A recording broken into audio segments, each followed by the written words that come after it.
Michel Picon, est-ce que vous le connaissez bien? Et puis surtout, par rapport à l'inquiétude de celles et ceux, de tous ces chefs d'entreprise que vous représentez, qui depuis 3 ou 4 mois, voire plus, vivent très très mal la situation de notre pays.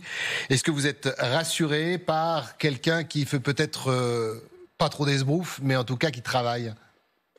Alors je ne le connais pas très bien, mais je le connais. Je le connais à 2 reprises.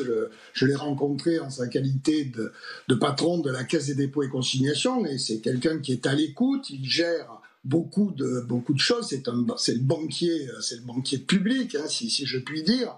Mais il a géré aussi le compte CPF, qui est géré par la Caisse des dépôts et consignations. Et puis je l'ai connu aussi dans une vie précédente, puisque j'étais dans le monde de l'assurance aussi.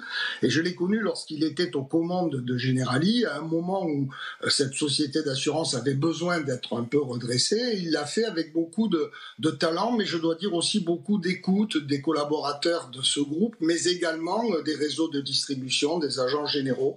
Je crois que c'est quelqu'un qui laisse une image d'un grand patron, d'un patron solide, compétent et à l'écoute aussi de ses collaborateurs. Donc pour nous, l'arrivée d'Éric Lombard, enfin moi je la vois sur le plan humain. Après on verra la politique qu'il met en œuvre, mais sur le plan humain, plutôt comme quelque chose de positif. Alors, hier soir, le Premier ministre, et j'imagine que c'est la ligne de conduite qu'aura le ministre de l'Économie et des Finances, a annoncé qu'il souhaitait préserver les entreprises, que les entreprises c'était le bien le plus précieux de la nation, et c'est une bonne chose que cela soit exprimé en ces termes.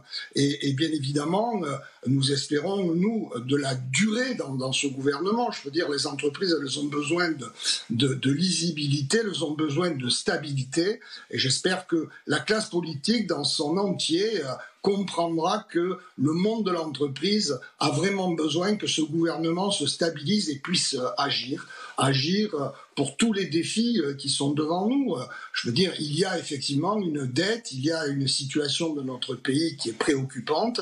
Il faut s'y attaquer, mais il faut s'y attaquer avec doigté, et je pense que M. Lombard a les capacités pour cela, parce que si on y va à la hache, comme cela a pu apparaître récemment, eh bien, pour les entreprises, c'est difficile. Je rappelle qu'elles sont dans une situation extrêmement fragile aujourd'hui, après les différentes crises qu'elles ont connues, et puis une situation politique que l'on peut qualifier tout de même d'instable, qui freine la consommation, qui reporte les investissements à la fois des entreprises comme de nos clients. Juste d'un mot, on parle de ces entreprises parce que aujourd'hui, on le disait tout à l'heure sur ce plateau, la première préoccupation des Français, c'est demain, après-demain, le portefeuille, l'avenir, bien évidemment, et donc le monde de l'entreprise avec ses plans sociaux qui se multiplient, même dans les toutes petites entreprises. Ils vous disent quoi, vos adhérents? Ils disent prenez rendez-vous tout de suite avec le ministre, qu'on essaye de nous rassurer, oui. Mais rassurer, c'est de travailler dans la continuité. Est-ce que vous craignez que le gouvernement saute à nouveau ? Ah ben oui, ça on le craint, j'espère que ça ne sera pas le cas.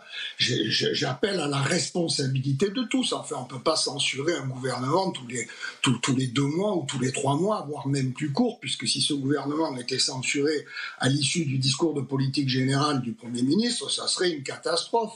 Je veux dire, nous sommes très inquiets. La situation d'endettement du pays, ce besoin de recourir à l'emprunt, ne serait-ce que pour payer les intérêts de la dette, il n'y a pas une entreprise qui résisterait à une situation pareille.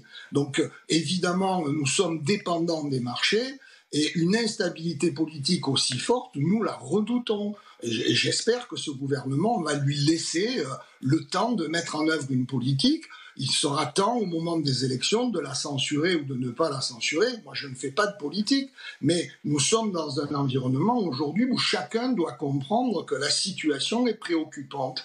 Donc oui, nous sommes inquiets. Il y a des tas de dossiers qui sont sur la table. Il y a le dossier de pouvoir d'achat, bien sûr, de nos concitoyens, de sécurité, mais aussi la simplification de la vie des entreprises. Il faut libérer les entreprises. Nous sommes trop sous la contrainte de normes qui pèsent sur le développement, sur la croissance et sur l'investissement. Il faut vraiment que les sujets de rénovation thermique des logements où le coût de l'énergie pèse sur nos concitoyens, il faut relancer le logement, il faut simplifier la vie. Enfin, il y a tant de sujets à faire plutôt que de se quereller avec pour seul agenda les prochaines élections des uns ou des autres. Franchement, on ne peut plus se payer ce luxe-là et j'espère que les politiques, d'une manière générale, vont entendre ce message de besoin de stabilité pour les entreprises. Grand merci Michel Picon, le président de l'UDP, l'Union des entreprises de proximité. J'espère effectivement que votre message que vous venez de délivrer sera entendu par les politiques. Un peu de